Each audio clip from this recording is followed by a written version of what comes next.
Bonjour à tous, bienvenue pour cette nouvelle vidéo sur ma chaîne. Aujourd'hui, j'avais pas prévu d'ouvrir un colis, mais celui-ci, je suis obligée de le faire avec vous. Je viens de me souvenir, tu sais, de ce que ça pouvait être. Et il faut que je vous raconte cette histoire, qui est incroyable. Si vous n'aviez pas suivi le dernier bavardage and chill de début décembre sur la chaîne, vous ne savez pas ce qu'il y a là-dedans. Si vous étiez sur le live, vous savez ce qu'il y a là-dedans. Et moi là, je suis comme une enfant. Voilà, je lirai la petite lettre après. Dans ce colis, il y avait, enfin il y a, ce jeu. Et alors ce jeu, c'était genre un de mes jeux de société préférés quand j'étais petite, avec une de mes copines. Et je ne l'ai jamais retrouvé, il n'existe plus, hein, donc il s'appelle Un jour mon prince viendra. On y retrouve 4 princesses Disney, Belle, Aurore, Cendrillon et Blanche-Neige, qui doivent remplir leur livre d'histoire pour ensuite aller récupérer la clé et délivrer leur prince dans le château. Et j'adorais ce jeu, et sauf que introuvable, tu vois, parce que bah MB jeux, tout ça, enfin c'est vieux quoi, forcément. Je me souvenais, la tête des petites filles derrière, je voulais trop avoir leur tenue de princesse et tout. Je suis trop fan. On parle de ça pendant le live de début décembre, on parle de nos jeux d'enfance, etc.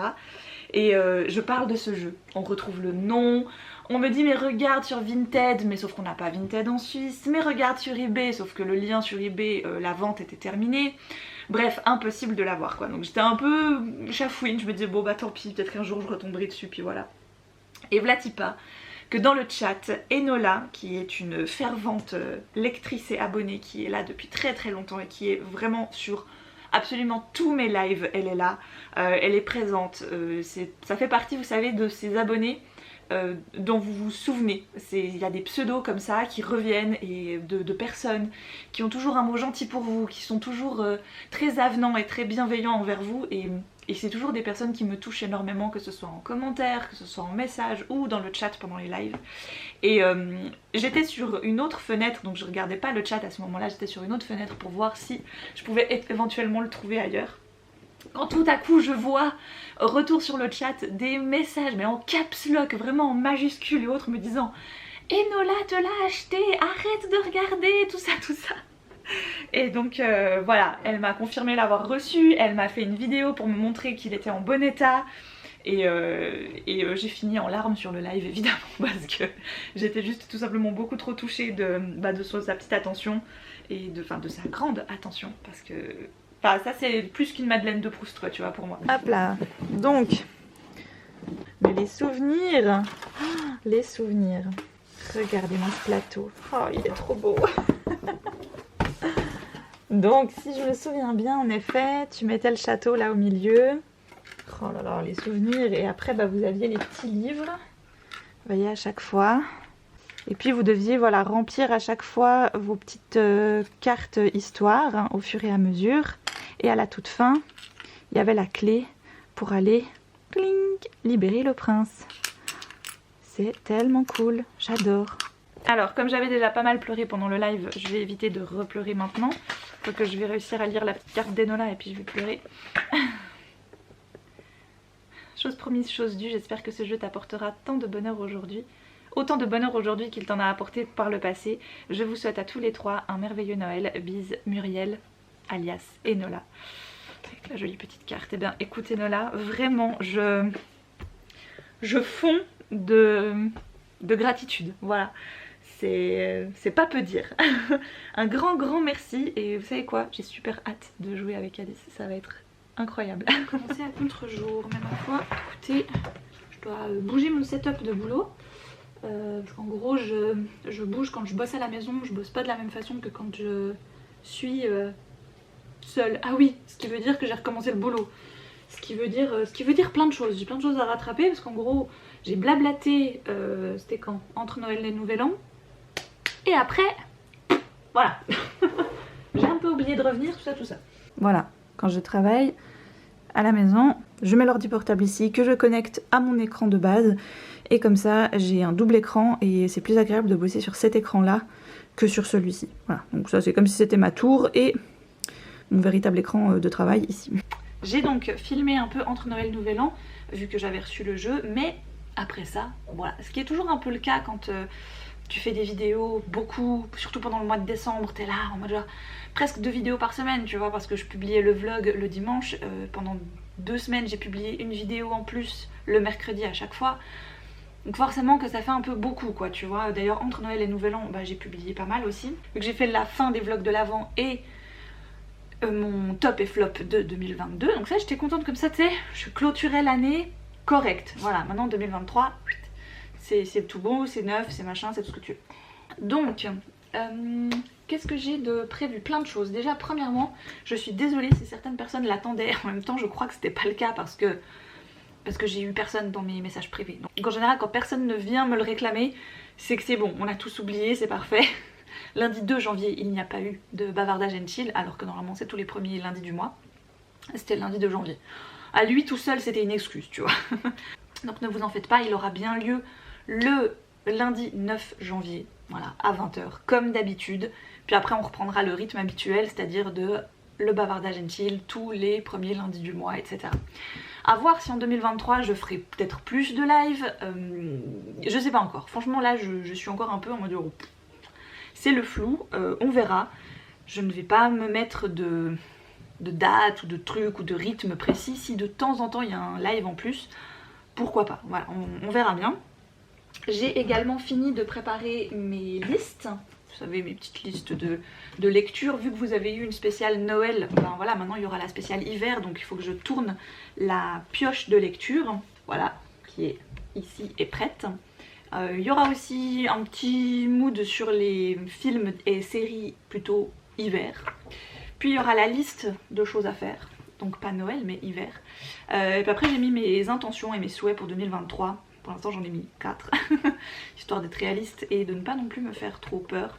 J'ai pas envie que ce soit des bonnes résolutions, parce que je trouve que, tu vois, je trouve que je fais déjà pas mal de choses dans la vie. Par contre, je pense qu'en effet avoir un petit des petites idées comme ça sur des choses que t'aimerais ou pas. Voilà, là par exemple on s'est dit avec Vincent que cette année en 2023 on aimerait que chacun on choisisse un film qu'on regarde ensemble par mois, ce qui fait 2 films par mois. L'un c'est lui, l'autre c'est moi. Soit c'est des gros trucs qu'on n'a pas vus parce qu'on n'avait pas eu le temps d'aller les voir au ciné, soit c'est des anciens gros trucs que moi j'ai pas vus parce que bah, j'étais trop jeune quand ils sont sortis et qu'après je suis passée à travers sans m'en être souciée, tu vois.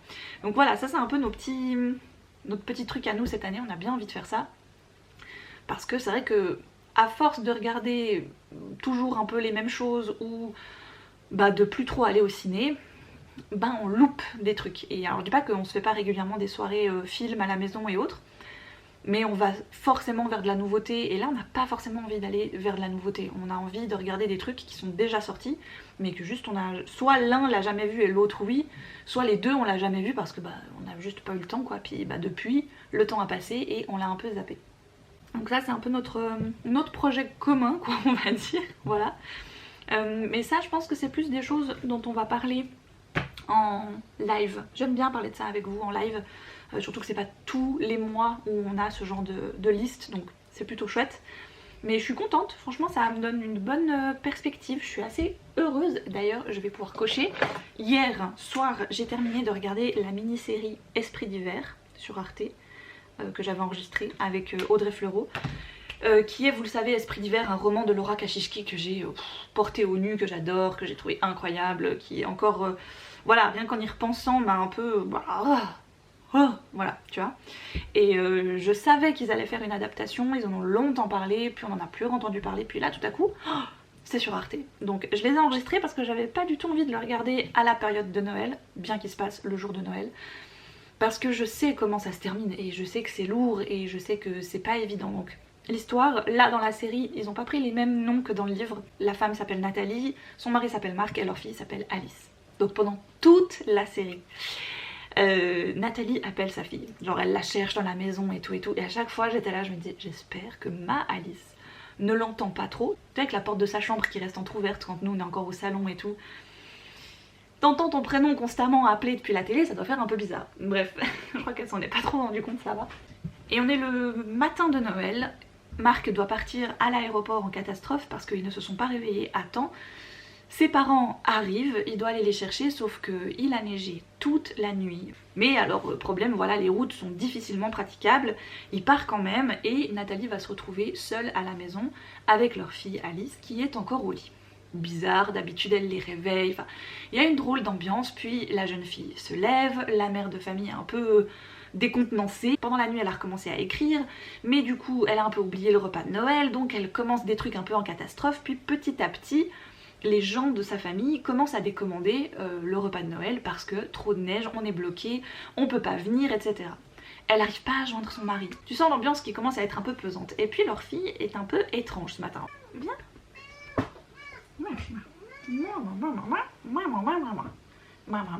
Maman, où tu sens le dehors? Tu sens le dehors, j'aime bien quand tu sens le dehors. Bonjour, dis coucou. Tu t'en moques, hein? Dis bonjour. Oui, bonjour. Tu sens que c'est un peu tendu entre Nathalie et sa fille. Il y a d'anciennes choses qui ressortent, tu sens qu'elle s'engueule assez régulièrement. Et puis tu apprends assez rapidement que Alice a été adoptée, que le couple Nathalie et Marc ont été en Roumanie pour l'adopter, pour la récupérer. Et tu as des flashbacks sur ça, ce qui est la même chose dans le livre, hein. J'ai été le rechercher exprès pour un peu checker et tout. Puis là il y a des moments assez gênants, assez irritants qui commencent à arriver. Tu vois des enfants qu'on n'est pas censé voir, enfin bref, il y a plein de trucs un peu comme ça. Très rapidement tu comprends ce qui se passe, alors bon bah, c'est clair quand tu as lu le bouquin c'est encore pire, tu vois, tu sais ce qui va arriver. Là où je trouve que la série est plus forte que le livre, c'est que la tension monte grâce aux acteurs, ils jouent vraiment tous les trois très très bien. La musique monte, tu sais, il y a vraiment des instants de calme absolu où il n'y a pas un bruit, t'entends rien, donc c'est très perturbant. Et en même temps tout à coup il y a de la musique qui est très révélatrice de un peu ce qui va arriver. Le visuel, tu vois, de leur maison aussi, c'est très très beau, c'est très sobre, c'est très contemporain, moderne, etc. Dans ce chalet un peu vieillot, tu vois, ça détonne un peu, mais c'est très froid aussi, tu vois, esprit d'hiver, quoi. Vraiment, on est au cœur même de l'hiver. Donc, esthétiquement parlant, elle est vraiment magnifique, c'est une superbe série. Les 3 épisodes s'enchaînent, alors comme si de rien n'était, quoi. Là où le livre, j'ai trouvé, était plus fort, c'est qu'il donne plus d'informations. T'as plus de détails aussi sur la fin. C'est une page, hein, mais c'est une page qui pour moi change tout. Mais là, dans la série, j'ai trouvé qu'on te laissait trop de zones d'ombre, tu vois, sur vraiment la finalité du truc. Ce que la série apporte finalement comme réponse. Il y a des réponses qui sont apportées dans le livre, pardon, qui ne sont pas apportées dans la série. Ce qui, quand tu fais que voir la série, bah t'as le droit de te poser des questions, quoi. Voilà. Mais c'était bien, et franchement j'en attendais beaucoup, je savais que j'allais pas franchement être déçue, je pensais pas être déçue, et je l'ai pas été. C'était vraiment très agréable. Donc ça, ouais, très contente de l'avoir bien mis déjà, pas à Noël, parce que ça allait être trop plombant, quoi, je m'y attendais, enfin je savais, quoi, tu vois. Après, dans ceux que j'ai déjà vus, j'ai revu The Holiday. Voilà, parce que ça faisait longtemps que je l'avais pas revu, mine de rien. C'est un film que je note chaque année entre Noël et Nouvel An, vu qu'il se passe à Noël et à Nouvel An. Et là ça fait 2-3 ans en tout cas que j'ai pas dû le revoir. Donc j'étais plutôt très heureuse de me le revoir cette année, surtout que j'ai appris que les acteurs seraient d'accord de faire une suite. Voilà. 15 ans plus tard, tu sais. Mais écoute, pourquoi pas. Voilà. J'ai un peu de la peine avec ces suites qui sont là juste pour faire des suites parce que les fans seraient certainement présents. Voilà, faut quand même que ce soit de qualité, quoi, on va dire. Non mais qu'est-ce que je dois pas faire pour réenclencher la caméra? Regardez comme elle est posée, quoi. Tranquille. Pépouze, sa vie, tout va bien. Et puis enfin, un film que j'ai revu, mais alors franchement celui-ci, j'ai dû le voir beaucoup quand il est sorti, puis après, plus du tout, c'est 8 femmes.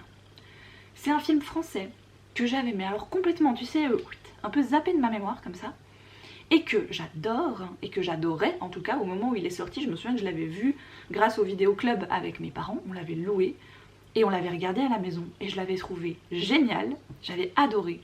Vu qu'on est dans un huis clos, on est dans une de ces belles maisons en France. Plein de femmes arrivent, tu as les 2 filles, la mère, la sœur de la mère, la mère de la mère, tu as la bonne, la cuisinière et la sœur du père. Donc ça fait plein de personnages, tu vois, comme ça tu te dis oulala, ça commence à faire du monde. Et puis le matin arrive, plusieurs protagonistes arrivent et tu apprends que le maître de maison, le père de famille, a été assassiné dans son sommeil. Couteau planté dans le dos, tout ça. grosse ambiance quoi.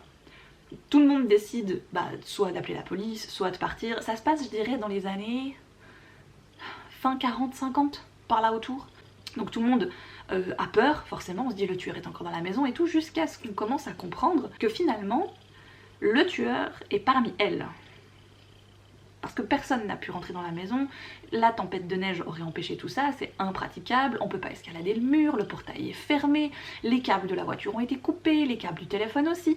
Bref, elles sont cloisonnées dans cette maison, avec un cadavre quand même dans la chambre, et que faire? L'une d'entre elles a fait le coup, mais pourquoi? Quelles raisons? Elles ont toutes, tu vois, des trucs à se reprocher, elles ont toutes quelque chose à voir, tu penses, avec ça. Et c'est cette ambiance, moi j'adore les trucs un peu à la Cluedo, c'est en huis clos, tous les personnages se connaissent, enfin moi je suis friande de ça, quoi. Je vous avais parlé d'ailleurs du film Cluedo il y a quelques temps de ça, c'était l'année passée je crois quand je l'avais regardé, que j'avais trouvé génial, enfin moi je suis, mais alors complètement gaga de ce genre d'ambiance quoi, voilà. Et ça m'a fait hyper plaisir de le revoir parce que justement il y a cette ambiance hivernale parce que neige dehors quoi tu vois, donc on est vraiment en plein dedans. Et puis ce côté huis clos quoi, que j'adore. Et puis et les actrices, toutes les actrices sont incroyables. Donc j'étais très heureuse de le revoir l'autre jour, ça m'a vraiment fait plaisir. J'étais là, 1er janvier, avec mon petit thé, mes petits chocolats. Ah, tu vois, c'était pas encore le lendemain, j'avais encore congé, donc tu sais, tu savoures plus ce genre de soirée quand tu sais que oh, j'ai pas besoin d'aller me coucher tout de suite, faut pas qu'à 22h30 j'ai fini, tu vois, absolument, je peux un peu laisser, tu vois, c'était trop bien. Bon, a priori je me suis changée parce que aujourd'hui, grosse soirée. Oui, on est comme ça, hein, voilà, on se dit un 4 janvier, on va se faire tatouer. Je vais vous emmener avec moi et vous allez voir. Voilà, avec Anaïs, je crois qu'on est parti dans un délire et on s'est dit, mais pourquoi pas après tout, tu vois, concrétisons la chose. Et 2023, même si je me dis que j'ai pas des 1000 et des 100 à mettre là-dedans, j'ai décidé de me faire plus régulièrement, c'est-à-dire de temps en temps, j'aimerais bien, à la fin de l'année, avoir 3 nouveaux tatouages. Voilà. Genre, là j'aurai une petite pièce en lien avec Anaïs. J'ai envie de me faire une petite pièce pour nos 10 ans avec Vincent, on fait chacun le nôtre, hein, mais voilà, on va le faire ensemble, chacun notre truc, mais ensemble. Et j'aimerais m'en faire un autre, voilà. Mais il faut que j'arrête de me dire toujours, je peux pas me faire tatouer parce que ça coûte trop cher, parce que dans ma tête, je visualise des gros trucs. Alors que si je veux finir ma manchette, il suffit que je fasse des petits trucs en fait. Et je me suis rendu compte de ça il y a pas très longtemps. Voilà, donc je suis partie en mode oui, des tatouages, reprenons des rendez-vous. Moi c'est ça mon gros problème, j'ai de la peine à prendre rendez-vous, j'ai de la peine à aller discuter avec un tatoueur parce que c'est... faut y aller, faut parler, faut prendre rendez-vous, faut discuter, tout ça, ça me stresse beaucoup. Mais il y a une tatoueuse qui a commencé à Fribourg qui a un travail assez incroyable que j'aimerais beaucoup me faire tatouer par elle. Et je vais le faire en 2023, c'est clair et net. Il faut que je le... Enfin tu sais, celui-ci je m'étais dit, pas de bonne résolution, pas de truc projet trop concret et tout. Mais en fait celui-là, si je le note jamais, en fait ça fait 5 ans que je me suis pas fait... Non, peut-être pas autant. 3 ans. 3 ans peut-être que je me suis pas fait tatouer, mais ça fait 3 ans que j'ai envie de me faire tatouer, tu vois. Donc, à un moment donné, voilà. Bon, il y a eu le Covid, tout ça, tu me diras. Mais bon, bref. Donc pour celui d'aujourd'hui ou sur le prochain là qui va arriver, je ne vous en dis pas plus. Et vous allez voir ça avec moi. Hier après-midi, Anaïs est venue à la maison vers 4h30 avec des malabars. Jusqu'ici, tu te dis, mais pourquoi des malabars? Alors, vous ne comprenez peut-être encore rien du tout. Mais voilà le délit du crime. Le délit du crime? L'arme du crime, plutôt. Et voici l'instigatrice. Oui, c'est toi qui me l'as envoyé. C'est mon Voilà. Mais t'as dit oui tout de suite. Mais alors ça, j'étais hyper choquée. Je m'attendais qu'il faille se convaincre. non, parce que moi j'aime bien. Moi j'aime ce genre d'idées et de concepts. Déjà, je sais plus comment ça s'ouvre. Après, tu décides si tu le gardes ou pas. T'as le droit d'ouvrir les 5. Hein. Oui, je vais ouvrir les 5. Mais... Déjà que j'arrive à l'ouvrir. Bon, finalement, il faut être majeur et vacciné pour pouvoir ouvrir ces trucs parce que...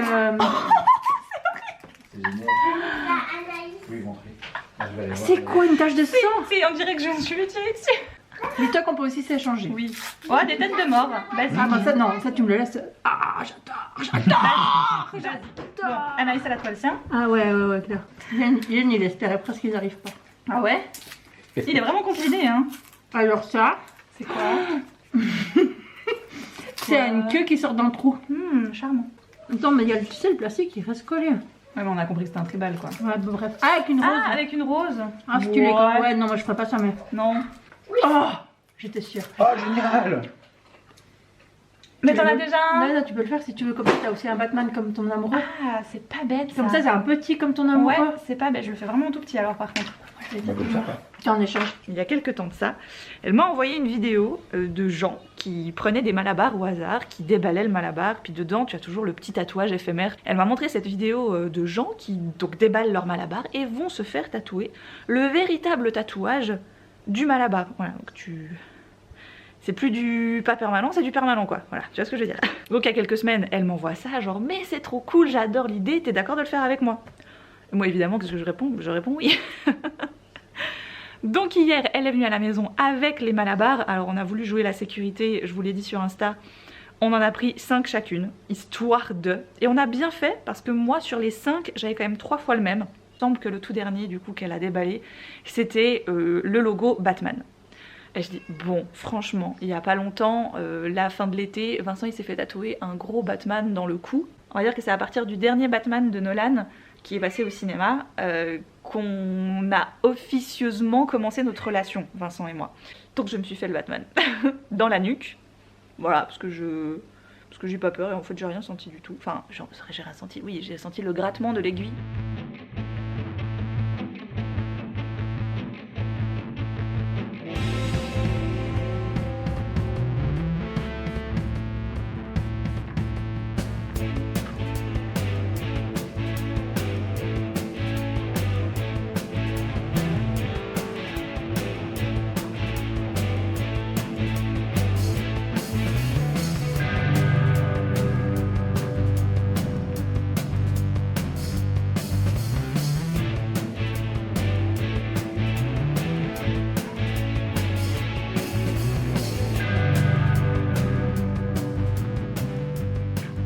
On a été tester un tout nouveau tatoueur qu'on ne connaissait absolument pas et ça me motive encore plus à retourner chez lui et à faire des plus petites pièces. Mais j'aimerais que ma manchette, elle soit quand même représentative de différents éléments de ma vie, de ce que j'aime, de ce qui me représente et je pense qu'on peut faire quelque chose de sympa avec plusieurs petits éléments. Le Batman je l'ai fait dans la nuque parce que comme Vincent l'a dans le cou, je me suis dit que voilà c'était un peu... J'allais pas le faire là quoi non plus mais là voilà ça me semblait bien. Donc voilà, c'était une aventure assez cool, assez incroyable. Je pense qu'on s'était donné un droit de veto si vraiment on tombait sur des trucs vraiment pourris. Bah on les aurait pas fait quoi tu vois. Mais franchement c'était hyper chouette de faire ça avec elle, on s'est bien marré. C'était cool, c'était une bonne façon de commencer l'année moi je vous le dis. Bien, j'ai pas envie que ce vlog de reprise soit trop long non plus. Donc je vais terminer sur mes lectures, voilà, mes dernières lectures. Je vous avoue que... Attendez, j'ai mon col roulé qui m'embête un peu. Je vous avoue que cette période de décembre, j'ai été un peu déçue par mes lectures. Donc déjà le Erika Boyer, bon finalement ça l'a pas fait, je l'ai pas fini quoi, voilà, donc je l'ai abandonné. Et il me semble que je vous avais laissé sur Avec toi les rêves fleurissent sous la neige de Mary McFarlane je crois. Oui, écoutez, il était pas mal, je vais pas vous refaire le résumé hein, parce que je vous l'ai fait dans le dernier vlog il me semble. Mais c'était bien mais j'ai pris tellement de temps. Vous savez, je trouvais qu'en fait il commençait jamais, c'était le genre de bouquin, tu sais, t'es tout le temps en attente de c'est quand que ça arrive, c'est quand que ça se passe, c'est quand qu'il y a enfin le... Soit le résumé il en dit tellement trop et clairement il en dit trop, ou pas comme il faut parce que finalement les choses que j'attendais dans cette histoire se sont pas passées comme le résumé me l'avait prédit. Et j'aime pas ça, tu vois, enfin je sais pas, c'est un métier de créer des résumés je pense, tu vois, mais là en l'occurrence on a un peu tout mélangé, tout foutu dedans, genre pouf paf pouf, voilà ça c'est l'histoire plus ou moins.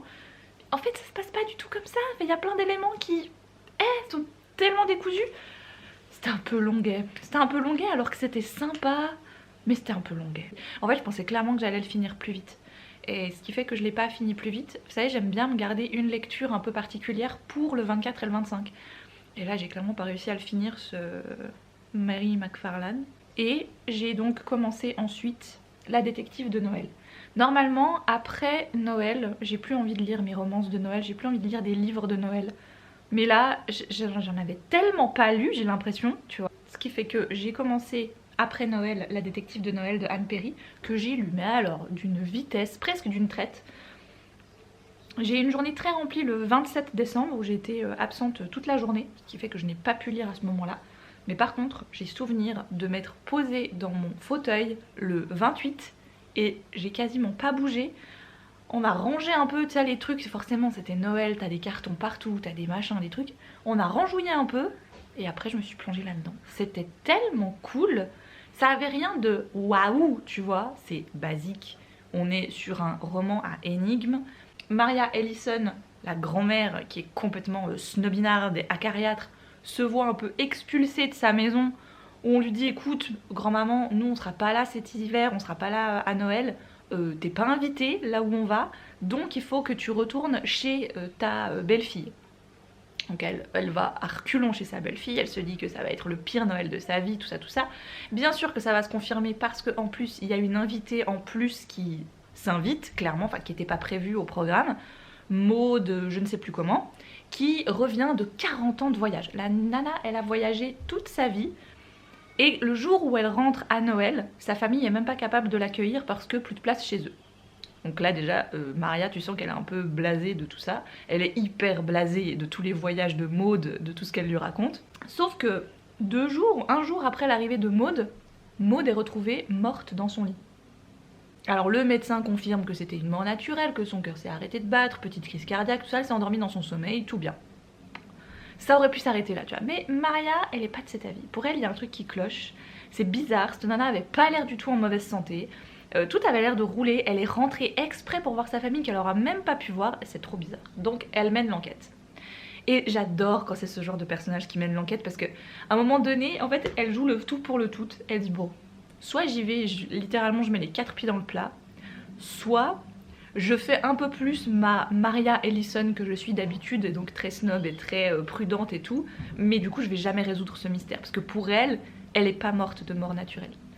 Et donc elle décide de mettre les 4 pieds dans le plat, d'aller porter la nouvelle du décès de Maud à sa famille, de se faire inviter dans la famille, parce que vous voyez c'est une vieille dame, il commence à neiger, elle peut pas rentrer, c'est trop tard, tout ça, tout ça. Donc elle va rester 2-3 jours avec la famille, et elle va essayer d'élucider le mystère de la mort de Maud. Et c'était parfait, c'était vraiment pile la bonne taille qu'il fallait, il était pas trop long, il était pas trop court. J'ai été déçue par des détectives de Noël de Anne Perry, je lis que ces détectives de Noël et rien d'autre. Et franchement ils m'ont largement pas tous convaincue, souvent je suis un petit peu déçue. Celui-ci, franchement, il était hyper cool. Alors malheureusement il est plus édité, mais il était très chouette. Je l'ai vraiment beaucoup aimé, il m'a fait passer un super moment. Je l'ai lu, bah voilà, comme je vous disais, en quasiment 24 heures parce que tu commences, vraiment tu te prends dedans et tu peux plus le lâcher. C'est tout simple, il n'y a rien de dingue, tu vois, mais j'adore ce genre de roman de déduction, quoi. Tu y vas, t'élimines les personnages les uns après les autres pour tout à coup faire « Ah, c'est celui-là !» Et c'est très très bien. Franchement, j'ai passé un bon moment. J'ai lu ensuite un chant de Noël, l'adaptation BD du roman de Charles Dickens, que j'ai lu il y a très longtemps. On regarde une version de Un chant de Noël à la télé par année, je pense. Voilà. Alors moi, mon petit préféré, c'est celui de Mickey et Picsou. Voilà. Parce que c'était celui de mon enfance, tu vois, où j'ai cramé la cassette. Je me souviens encore, j'ai vraiment cramé la bande de la cassette. Véridique. J'étais tellement triste.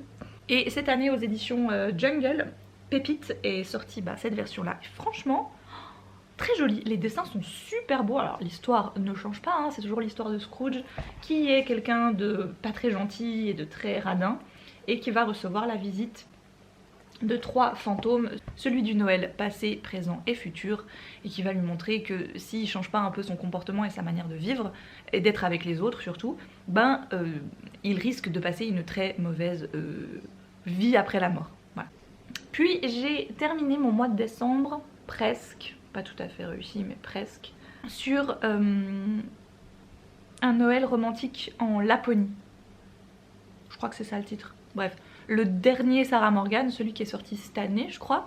Je l'avais pris en numérique aussi pour parce que j'étais pas trop sûre. En fait Sarah Morgan elle m'a eu déçue et puis j'avais un petit peu peur d'être de nouveau déçue. Et là les 2 lectures que j'ai fait d'elle, je me suis dit oh, te faire 2 Sarah Morgan sur le mois de décembre, t'as pas peur que ça te fasse trop, tu sais. Et en fait c'était mes 2 meilleures lectures de Noël. Voilà, donc en fait j'aurais juste dû lire ces 2 Sarah Morgan et point barre. Il était très chouette parce que au-delà d'une pseudo histoire d'amour, elle part au premier plan. Encore une fois, comme son Noël surprise dans les Highlands, là, le premier que j'ai lu au début du mois de décembre, qui tourne vachement plus autour de la famille, reconnecter avec les êtres qu'on aime, reprendre contact avec des parents éloignés ou ce genre de choses. Et finalement l'histoire d'amour elle est très très secondaire, tu vois. Et là c'était pareil. Donc dans cette histoire on va rencontrer 5 personnages principaux si on veut bien. On va rencontrer le couple Christy et Seb qui ont une petite fille qui se nomme Holly. Et chacun de leur côté ils ont un meilleur ami, Zach, et une meilleure amie, Alix. Le projet pour ce Noël, c'est que toute la petite famille parte en Laponie rencontrer la tante de Christy qu'elle n'a jamais rencontrée pour elle ne sait quelle raison. Sauf que petit changement de programme, Christy découvre quelque chose sur Seb qui la fait douter de son mariage. Elle va donc demander à sa meilleure amie Alix de prendre sa fille Holly avec elle, de partir en Laponie comme c'était prévu, et que elle et son mari Seb vont les rejoindre d'ici 2 jours. De son côté, Seb commence à avouer 2-3 trucs à sa femme. C'est pas qu'il fait pas complètement confiance à Alix, mais pour lui il serait pas trop de deux pour s'occuper de la petite Holly en Laponie. Donc il demande à son meilleur ami Zach de partir avec Holly et Alix en Laponie pendant 1 ou 2 jours. Jusqu'à ce qu'ils les rejoignent. Et plus que des petites histoires d'amour, j'ai vraiment trouvé encore une fois que Sarah Morgan réussissait à parler de plein d'autres choses. De la famille, de l'amitié, beaucoup de l'amitié, et pas seulement l'amitié entre Christy et Alix qui sont vraiment les 2 héroïnes de l'histoire, tu vois, que tu suis principalement. C'était hyper touchant quoi, voilà, c'était une histoire toute simple mais à la fois toute douce, en plus dans un cadre absolument magnifique. J'ai adoré imaginer les petits chalets où Alix, Zach sont, puis ensuite où il y a Christy et Seb, enfin franchement c'était mignon. C'était mignonnet à souhait mais sans tomber dans le c'est pompeux, c'est mielleux, c'est dadadi, c'est couru d'avance. Ouais c'est couru d'avance mais c'était... Il y avait quand même de jolis messages et de belles valeurs qui étaient montrées et défendues donc... Ça en a fait une histoire vachement intéressante, plus que la simple petite romance de Noël. Et enfin hier soir, après être rentrée de ma séance de tatouage, j'ai terminé le 3e tome de la BD, Le Grimoire d'Elfie, Malaventure en pain d'épices, et c'était hyper cool. Elles sont longues quand même, elles sont plus grandes que des simples BD 48 pages, donc je l'ai faite en 2 soirs. Bon j'ai pas lu hier à aucun moment, parce que entre le travail, puis après le tatouage, Anaïs, tout ça, j'ai pas eu le temps de lire. Donc j'ai lu que hier soir une fois au lit. Donc très chouette aventure, Elfie et sa petite famille arrivent en Alsace. Et alors que le bus a une panne qui l'est remorqué dans ce petit village alsacien, elle va profiter de ce séjour qui se passe près de Noël, en tout cas c'est en hiver, il y a de la neige, il y a clairement du Noël parce qu'il y a un marché de Noël avec un grand sapin et autres. Et elle va au détour d'une ruelle découvrir une jolie pâtisserie qu'elle trouve incroyable parce qu'elle est faite en pain d'épices, genre tout le bâtiment est fait en pain d'épices. Et sa sœur Magda, qui n'est pas sorcière, lui dit non, c'est juste du bois et des briques et voilà quoi. C'est joli, oui, mais c'est pas en pain d'épices quoi. Et quand elle rentre à l'intérieur, elle rencontre celle qui tient la boutique et la pâtisserie et sa fille. Et il s'avère que ce sont aussi des sorcières. Et le fait que Elfie voit la pâtisserie en pain d'épices fait que ça prouve qu'elle est une sorcière parce que le commun des mortels la voit comme une maison lambda quoi.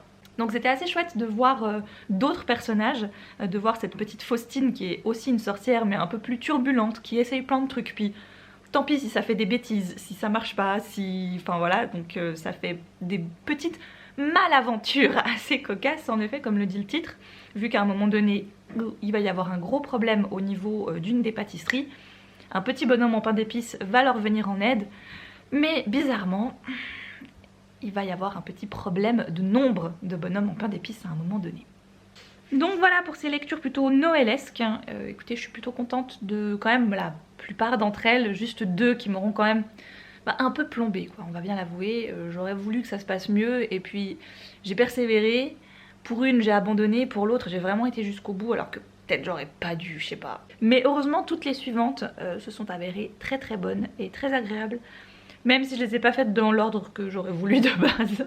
Ça c'est un problème entre moi et mon cerveau qui est un petit peu psychorigide à ce niveau là. Les lectures de Noël c'est jusqu'à Noël. Mais parce que j'ai de la peine après, je suis plus du tout dans ce mood et j'ai plus forcément envie. D'ailleurs là juste après je vais vous tourner ma pioche de lecture hivernale. Là c'est bon, tu vois, il y aura vraiment plus du tout de Noël, enfin quasiment plus quoi on va dire. Donc c'est plutôt ce sera plutôt bien, j'imagine. Franchement, je suis hyper confiante dans les livres que j'ai choisis et j'ai super hâte de m'y mettre. Et d'ailleurs de me choisir ma nouvelle lecture parmi ceux-ci, parce que vu que j'ai terminé le Grimoire d'Elphie hier soir, j'en ai pas recommencé, et ce matin j'en ai pas recommencé encore tout de suite.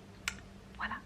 Comme c'est la première vidéo de l'année, je vous souhaite un bon mois de janvier, de belles lectures hivernales si vous en faites un peu sur le thème des saisons comme moi.